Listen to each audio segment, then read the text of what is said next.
Que el Señor esté con todos ustedes. Hermanos, les anuncio el Evangelio de nuestro Señor Jesucristo según San Mateo. Gloria a ti, Señor.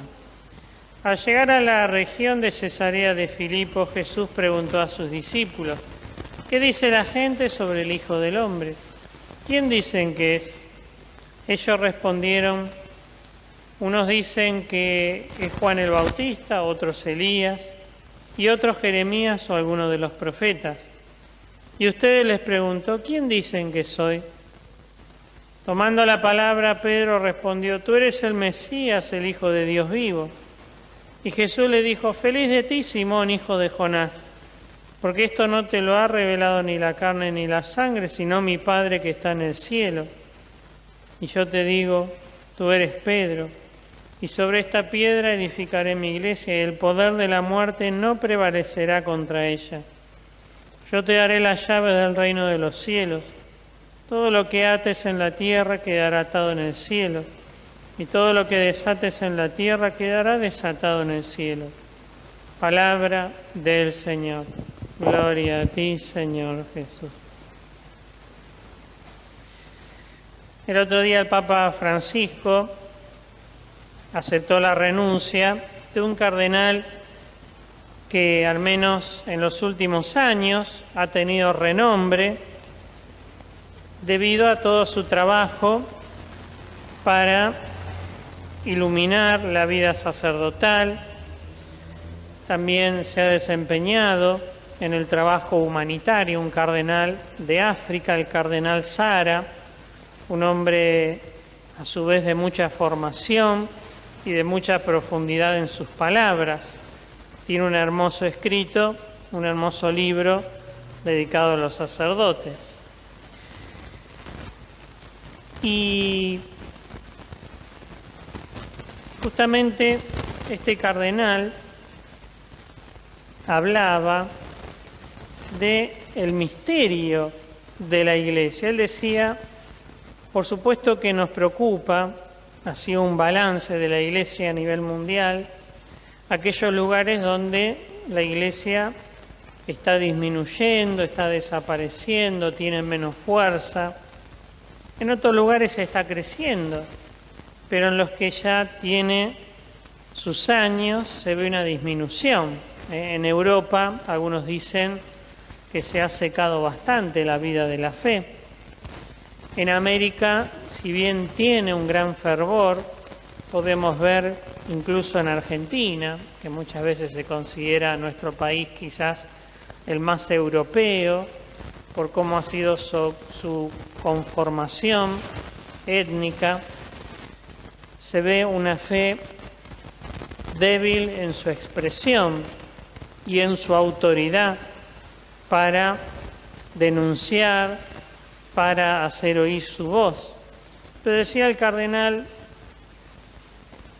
por supuesto que está la preocupación, pero no hay que caer en el temor motivado por el enemigo, porque ahí sí caeríamos en el pecado de incredulidad a aquel que sostiene la Iglesia, y es el Señor.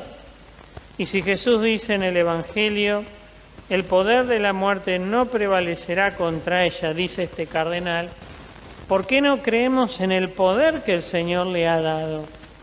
Y que ese poder no se ve en, por supuesto, las grandes iglesias, en los grandes templos que hay a lo largo del mundo, sino que se ve en el fervor, en la oración, en el sacrificio, en el martirio cotidiano de los creyentes. Ahí es donde está el poder de la Iglesia, porque esa entrega, esa perseverancia está iluminada y asistida por el Espíritu Santo. Y creer justamente en que el poder que Dios le ha dado a la Iglesia supera el de la muerte. Y por eso la conversión de nuestro corazón tiene que ser también para expresar ese poder que está en la Iglesia Santa. En la Iglesia Santa que quiere expresar ese poder en las curaciones, en los milagros, en el poder de las palabras, de las prédicas que vienen del Espíritu, de las enseñanzas iluminadas por el Señor. De muchas maneras el Señor quiere expresar ese poder que supera al de la muerte de la ideología, al de la muerte de los que rechazan a Cristo, al de la muerte de los que se oponen a la vida. De cuántas maneras la Iglesia puede y debe manifestar el poder del Señor. Y en esas manifestaciones del poder de Dios en la Iglesia está la figura del Papa, más que figura, el servicio, el ministerio. Y eso que a lo largo de 2000 años, ¿cuántos papas han pasado? Ya perdí el número. En las iglesias tenemos un famoso cuadro donde se ven las caritas de todos los papas a lo largo de la historia. El que tenemos aquí abajo en el templo creo que llega hasta Juan Pablo II. Hay que agregarle a Benedicto y a Francisco. ¿Cuántos han pasado? Y algunos que uno puede decir, bueno, qué mal testimonio que dieron. Pero también pensemos en nuestra vida de cada día, cuando quizás alguien nos critica algo que puede ser una calumnia o algo que puede ser alguna crítica tratando de que uno pueda cambiar, porque objetivamente sí estamos equivocados o metimos la pata. Y uno puede decir, bueno, ¿cuánta gente me conoce? No sé, 5, 10, 20. Uno empieza a agrandar el círculo y bueno, estarán los que me conocen, pero se acordarán de mí cada 2, 3 meses o cada año para algún cumpleaños. Imagínense el Papa Francisco a nivel mundial, como también las miserias y las críticas se extrapolan, la presión de esa persona y lo que lleva también sobre los hombros de guiar e iluminar constantemente a la Iglesia. Por eso debemos rezar por él y por el misterio que está en su servicio, porque en el Papa Francisco está también el poder de la Iglesia como Cristo quiere ejercerlo a través de este servicio particular, un servicio de unidad, así como el Señor quiere expresar ese poder a través de todos los obispos en el mundo, a través de todos los sacerdotes, de todos los laicos, religiosos, religiosas, a través de todo creyente, de todo ungido por el bautismo. El Señor quiere y necesita, porque el mundo lo necesita, expresar su poder. Dejo que el Señor exprese su poder, no solo en mí, sino a través mío. ¿Y dónde se palpa el poder de Dios? A través de la oración, a través de la alabanza, a través de la intercesión, como tantas veces lo hemos dicho hasta el hartazgo. Pero no hay otros caminos. Esas son las herramientas que tenemos. Alabanza, intercesión, la caridad concreta a los demás. ¿Por qué buscamos alternativas? El mundo busca alternativas al camino de Dios. Muchos en la Iglesia buscan alternativas al camino de Cristo, alternativas que muchas veces los terminan encerrando en sí mismos, alternativas donde la fe se diluye a través de doctrinas, de sectas, de ideologías, tenemos desde el Reiki hasta otras cosas que alejan a la persona de la centralidad de Cristo, alejan a la persona de la fe en los dogmas, donde también está el poder del Señor.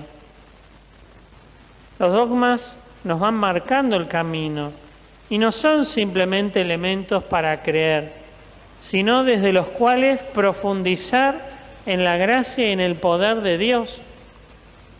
Creer en el dogma de la Inmaculada Concepción es creer que también María está en mi vida para abrir mi corazón a la pureza de su Hijo. María está en mi vida para ayudarme a superar el pecado. María está en mi vida para ayudarme a entregarle al Señor mis heridas. Dogma de la Santísima Trinidad. Cada día tengo la oportunidad de creer y de dejarme abrazar, tomar y llenar por este Dios que es familia, que es Padre, Hijo y Espíritu Santo. Algunas veces a la mañana voy orando, bueno, Señor, tomame en este día, Santísima Trinidad, tomame, Padre, tomame, Hijo y Espíritu Santo, tomen todo mi ser. Padre, toma todas mis facultades, Hijo, toma toda mi inteligencia, Espíritu Santo, toma toda mi dimensión afectiva, psicológica. Y la Santísima Trinidad también pueden ir tomando diferentes partes de nuestro ser. Por supuesto, experiencias de oración, pero donde Dios nos invita a profundizar. Y por supuesto, este Dios que es familia nos invita a descubrir también a la Iglesia y al mundo entero como expresión de esa familiaridad necesaria. Somos seres sociales porque Dios nos ha creado a su imagen y semejanza. En la intimidad de Dios hay una socialidad, una sociabilidad de amor, una intercomunicación eterna de afecto, de entrega.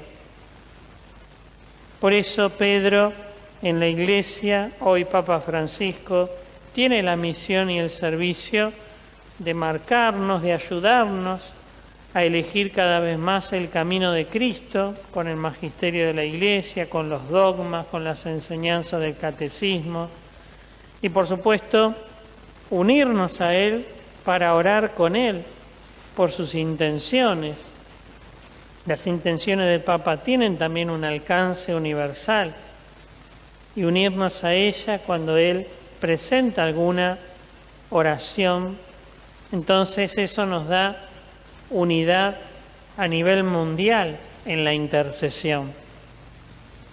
De muchas maneras podemos profundizar este ministerio, pero creo que es bueno ser responsables de ese ministerio que es de todos, porque es un don de bendición para la Iglesia, y ser responsables orando por el servicio de este hombre, frágil, débil, enfermo, que camina medio torcido, que le falta medio pulmón. Dios sabe por qué lo puso a él. Y tenemos que orar para reparar tantas ataduras de maldición que él también lleva sobre las espaldas y que lo atan en el ejercicio de su ministerio. Hay que orar para que el Señor lo libere, para que su ministerio lo pueda ejercer cada vez más con más poder, autoridad, alabanza y docilidad en el Espíritu Santo.